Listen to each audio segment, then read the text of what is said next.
So Trump, when he was in office, had at a certain point he had control of both the Senate and the House, and yet there are many, many issues that are still going on.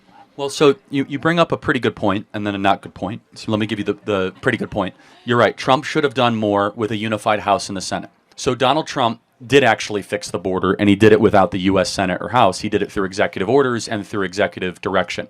The border, when Donald Trump was president, had the lowest ever recorded border crossings into our country on the southern border. Under Joe Biden and Kamala Harris, it's the highest ever, right? And so... So why did he veto the border bill then? Okay, well, first of all... he used his political power to... Fair enough. How much do you know about the border bill?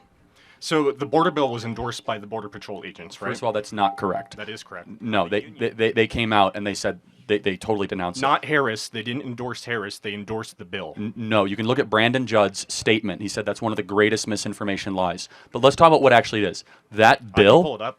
Yeah, type in Brandon Judd, border bill. I'm going to type in the Border Patrol endorsement of the bill. Well, no, Brandon Judd is the one you should look at, okay?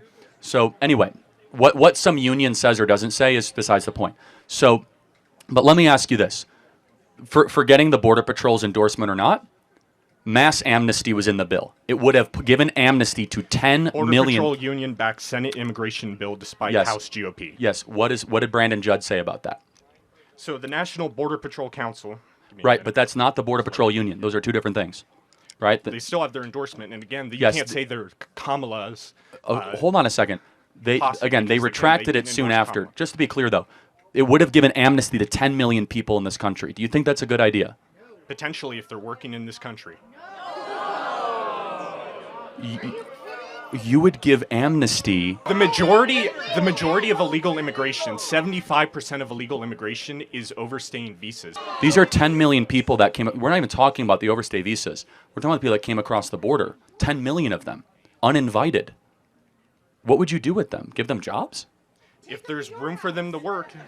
Oh, this is a super important moral distinction, though.